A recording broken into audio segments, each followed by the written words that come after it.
Now to the Treasury Secretary Timothy Geithner, potentially facing criminal charges, according to Fox News senior judicial analyst Judge Andrew Napolitano. There's a long way to go between here and there, so stay with us. It all deals with how the Federal Reserve Bank of New York handled AIG, and he was in charge of that, the American Insurance Group, during the depths of the financial crisis. It's about what he did with them. Geithner headed the bank then. Bloomberg News reports that the New York Fed told AIG to withhold details from the public about its payments to banks. It reports AIG wrote in a draft that it paid banks, including Goldman Sachs, every penny on the dollar for toxic credit default swaps. Those are insurance-like contracts for financial institutions that aren't regulated and don't have to be backed by cash.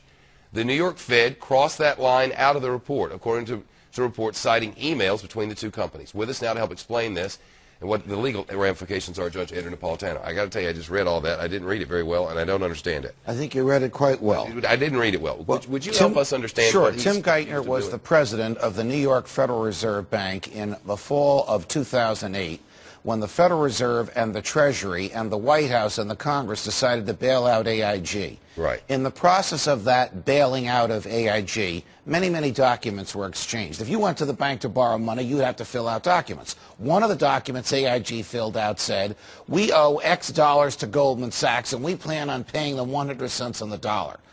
According to Bloomberg, emails that came out yesterday say that lawyers for the Federal Reserve Bank said, we were told to strike this from the form so that AIG would not reveal to the Treasury Department or to the public that this money was going to be paid to Goldman Sachs because that's a politically toxic issue. Goldman Sachs making a fortune, making 100 cents on the dollar with federal funds. Now, if you go to buy a $25 savings bond from the federal government and you falsify the document to acquire that bond, you can go to jail. That's right. If you borrow $185 billion from the government, like AIG did, and you falsify a document, even if the government told you to do so, the people involved can go to jail. According to Bloomberg, one of the people who told them to do so was the now Treasury Secretary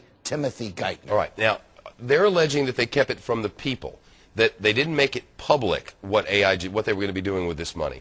But is that to say that the government didn't know either? Good question. If they just kept that would be a key, wouldn't it? They just kept it from the public, there is no crime. And Geithner may actually be commended for his political wisdom. If it was required to be reported in a document and not accurately reported, that would be the criminal event. And anybody who conspired to do so, counseled to do so, or ordered someone to do so would be a potential defendant for that crime. It's piling up on one Tim Geithner. It is piling up on him. This does not look very good for intellectual honesty and for the competence of reposing the people's money in his hands. Why in the world would our government, with our money, pay 100 cents on the dollar for stuff that ain't worth the paper it's printed on? Why?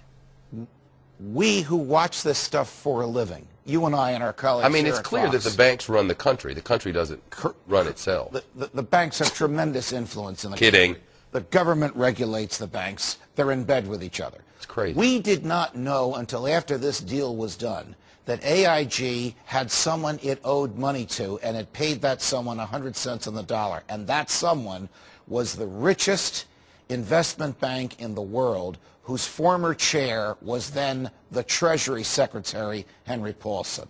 The someone was Goldman Sachs. None of us knew that until after the $13 billion in federal funds had been paid to Goldman Sachs. What a tangled web we weave. When at first we practiced to deceive. Yes, and that's what they're doing, isn't it? Yes.